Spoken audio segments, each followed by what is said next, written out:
Биздин ден соолугубуз чын болуп туруп, дагы да өзүбүздүн жашообузга арыздана берүүнү адат кылып алганбыз. Бардык мүмкүнчүлүгүбүз бар турупта бир ийгиликке жетүү үчүн өзүбүз чын жүрөктөн аракет кылбайбыз. Бирок ошол эле учурда баарыбыз ийгиликти эңсейбиз. Бирок достор, дүйнөдө өзү майып болгондугуна карабастан абдан чоң ийгиликтерге жеткен инсандар да жок эмес. Албетте ушундай майып адамдарда жашоосуна наразы болбой ийгиликтерге жетип жашап келе жатса, биздин жашоого арызданууга эч кандай акыбыз жок. Ассаламу алейкум достор, сиздер Кыргызтоп каналын көрүп жатасыздар. Бүгүнкү чыгарылышта майып болгондугуна карабастан чоң ийгиликтерди багындырган инсандар тууралуу кеп кылабыз. Биздин каналыбыздын көрүүчүлөрү бул видеого болгону бир лайк коюп колдоп кеттиңиздер. Сиздер үчүн лайк коюу оңой, а бизге мындан да кызыктуу видеолорду чыгарууга дем болот. Кеттик анда эмесе. Биринчи эле кытайлык кыздан баштайлы. Бул кыздын аты Киян Хонгуан. Жана канчалык өжөрлүү экендигин, майып болсо да ийгиликке жетүүсүнө эч бир нерсе тоскоол эмес экендигин далилдеп алтын медаль утуп алган кыз. Киян 4 жашка чыкканда катуу кырсыкка кабылып, жүк ташуучу унаанын астында калып кеткенде, врачтар болгон күчүнө жумшашып, кызды сактап кала алышкан. Бирок Киян эки буту жок ойгонгон. Анын үй бүлөсү ушунчалык жакыр болгондуктан кыздын бутуна жада калса протез коюп берүүгө да акчалары жеткен эмес. Бул кыздын баса албай, окуй да албай, тең туштары менен ойной да албай жатып калгандыгын көргөн чоң атасы топтон бут кийим сыяктуу кылып кыздын жүрмөлөп жүрүүсүнө ыңгайлуу кылып шарт түзүп берген. Кийинчерээк кыздын белине топайлап алып, ойноп жүргөн сүрөтүнү интернетке тарап кеткенде, баардык элдер карап отурбай бул кызга жардам берип акча топтошо башташкан. Кыздын бутуна кийинчерээк протез да койдурушкан. Бирок Киян бул менен эле токтолуп олтуруп калбастан, эки буту жок болсо да сууда сүзүүнү үйрөнө баштаган. Күндү күндөбөй, түндү түндөбөй, жөнөкөй адамдарга караганда 2-3 эсе көп аракет кылган Киян албетте ийгиликтерге жетише алган. Бүгүнкү күндө бул кыз билимдүү, достору көп жана Паралимпиада оюндарында сууда сүзүү боюнча алтын медалда ута алган. Мындан сырткарда күмүш, бронза медалдары бар. Мына достор, майып адамдарда ушунчалык эрктүүлүгүнү көрсөтүп, алтын медаль алганга чейин жетип олтурат жана эң башкысы жашоосуна наалыбайт. А бизчи кичине эле кыйынчылык болсо да жашоого наразы болуп кетебиз. Бул кыз тууралуу сиздердин оюңуздар кандай? Комментарийге жазып калтырыңыздар. Жашоодогу баардык кереметтер ийилбеген эрктин аркасында болот. Муну 10 миңден ашуун бак түккен сокур жана колу жок достор далилдеп берген. Бүгүнкү күндө ден соолугу чын болгон адамдар үчүн да 10 миңден ашуун дарак олтургузуу бул чындыгында оңой иш эмес. Абул Хайсия жана Венчи деген достор биргеликте 12 жыл дегенде 10 миңден ашуун бак тийишкен.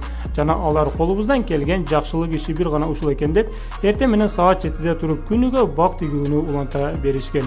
Жыйынтыгы бул эки дос кургап жаткан жерди бакка айландырышкан. Албетте достор, мындай майып адамдардын сооп иш кылууга умтулуп жаткандыгын көрүп уялып да кетесиң.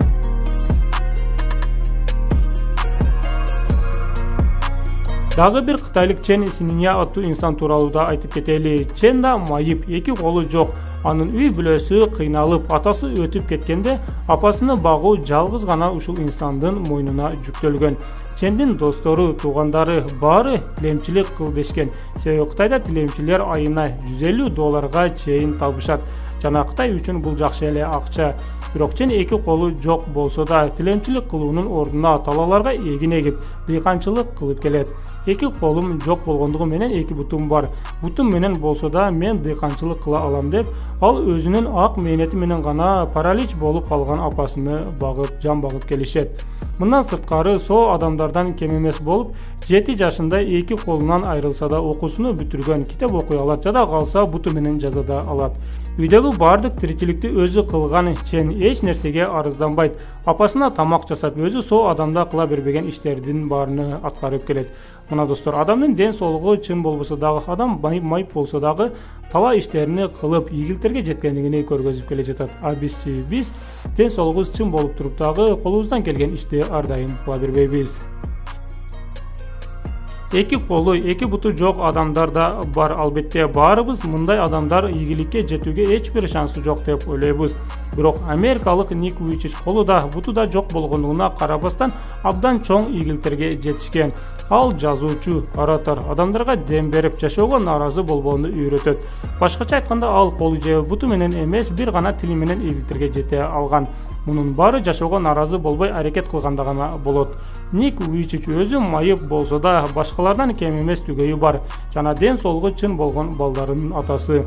Мына достор, ийилбеген эрк, өзүнө болгон ишеним, жада калса майып адамдарды да канчалаган чоң ийгиликтерге жеткиргендигине күбө болдуңуздар. Эгерде Ник Вуйчичтин тили бар, анда ораторлук сыпаты бар. Дал ошол себептен миллиондогон адамдарга дем берип ийгиликке жете алды деп ойлосоңуз, анда келиңиздер Стивен Хокинг аттуу окумуштууга токтолуп кетели. Майып коляскада олтурган бул инсандын бүткүл денеси паралич болгон. Жада калса башыны да кыймылдата албайт. Сүйлөгөндө да компьютердин жардамы менен сүйлөй алат. Бирок мунун баары Стивен Хокингдин дүйнөдөгү эң белгилүү астрофизик окумуштуулардын профессорлордун бири болуусуна тоскоол болгон эмес. Ал коляскада олтуруп алып, космосту изилдеген жана космоско байланыштуу бир нече китептерди жаза алган. Майыптык ийгиликке тоскоол болбош керек. Мен бойго жеткен жашоомдун көбүндө нейрон оорусунан жапа чектим. Бирок бул мага астрофизик катары көрүнүштүү карьера жасоого жана үй бүлөлүк бакыт табууга тоскоол болгон жок. Сөзүн автору профессор Стивен Хокинг. Достор, бул инсан тууралуу эмне деп ойлойсуздар? Өз оюңуздарды комментарийге жазып калтырыңыздар. Адам баласы өзүнүн хоббисини канчалык катуу сүйгөндүгүнө далилдеген Жаңы Зеландиялык Марк Инглис. Бул инсандын эки буту жок, бирок буту жок болуп туруп да 2006-жылы дүйнөдөгү эң бийик болгон Эверест чокусуна чыга алган. Мындан 20 жыл алдын Марк Инглис дал ушундай бийик тоолорго болгон саякаттарынын биринде кар астында калып кетип, сууктан эки бутуну тең тоңдуруп алган. Бирок эки буту жок болсо да өзү кыялданган Эверест чокусуна чыгып, бүткүл дүйнөнү таң калтырган. Чындыгында барыңыздар билгендей эле деңиз деңгээлинен 8848 метр бийикте жайгашкан бул Эверест чокусуна жада калса көптөгөн сол адамдар да чыга албай келишет. Лиззи Веласкес бул айымды интернетте канчалаган адамдар дүйнөдөгү эң коркунучтуу кыз деп шылдыңдашкан.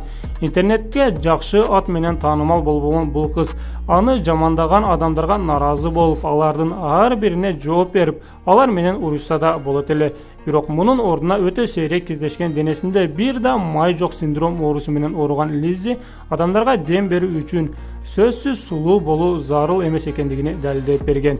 Бүгүнкү күндө бул кыз 2 китеп жазып чыккан жана жашоосуна нааразы болгон башка адамдарга дем берүү үчүн ал атайын семинарларды өткөрүп келет. Достор, бүгүнкү видеобуз сиздерге жакса, анда бул видеобузду колдоп, мага жакты белгисин коюп кетиңиздер. А биз болсо сиздер үчүн мындан да кызыктуу видеолорду чыгарууга аракет кыла беребиз. Эгерде сиздерге оор келбесе, бул видеонун ссылкасын досторуңуз менен да бөлүшүп кетиңиздер жана Кыргызтоп каналына катталууну унутпаңыздар. Ошондо биздин жаңы чыккан видеолорубузду ар дайым биринчи болуп көрөсүздөр. Сиздер менен Бекшамиров болду. Кийинки видеолордон көрүшкөнгө чейин аман туруңуздар.